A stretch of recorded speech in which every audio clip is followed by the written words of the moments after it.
Welcome back. I'm Jeff Smith, and we're here in the workshop of J.L. Smith to discuss oiling your clarinet. The enzymes in our breath tend to strip the wood of its natural oils.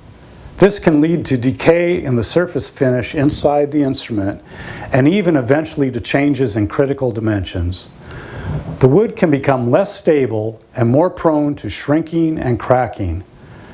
These issues can change the performance of the clarinet and may even shorten its life. It's important to inspect the instrument every few months and learn how to read whether or not the instrument requires oil. It's also a good idea to have your clarinet serviced annually, and the technician can inspect it at that time and oil it if necessary. When I'm inspecting the instrument, I look at each joint and sight down the bore to see if I see what appears to be dry wood.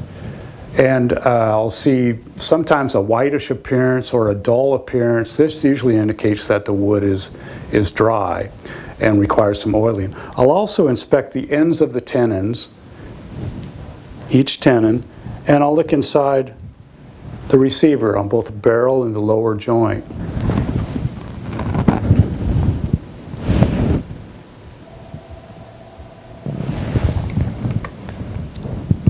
This instrument is typical of many clarinets, and its upper joint looks a little dry, and there's some dry spots at the tenons also.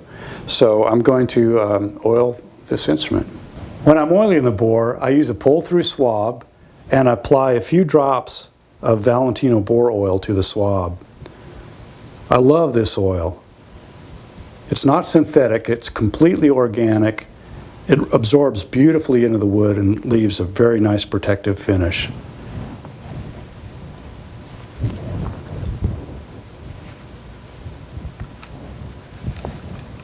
I swab the instrument through and use a type of twisting motion when I'm pulling the swab through. That helps really distribute the oil nice and evenly. And without applying any more oil to the swab, I'll do this a few times just to make sure I've got a real nice even coat inside. And again, this is just a few drops of oil on the swab, a nice light even coat. I'll inspect my work. If I like what I see, I'll leave it set for a few hours, come back to it, see if the bore has absorbed all the oil. If it has, I'll oil it once again with a swab, let it set for a while, come back to it. If I see wetness inside the bore after a couple hours, the wood has absorbed as much oil as it needs. And when I see that wet appearance in there, I'll use a clean, dry swab, swab it through one last time to get any excess oil out of the instrument. After swabbing the instrument, I'll apply a drop of the Valentino oil to a cotton swab, and I'll paint the ends, the tenon ends that are dry, and also the inside of the sockets on both the barrel and the lower joint. You can do that on the bell joint as well. And just as I did with the bore, I'll let it set for a while, come back to it, see if it requires any more oil, and eventually I'll have a little bit of a sheen there, and I'll wipe off any excess, and I know I'm done, and I've treated the instrument very well with the oil.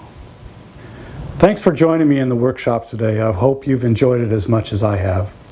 For more information on great clarinet care products, tools, parts, and supplies, visit us at jlsmithco.com. And be sure to check out a Facebook page and Twitter feeds for regular updates on our products, special offers, and all the latest on wind instruments. Until next time, this is Jeff Smith saying thanks for watching, and we'll see you back here soon.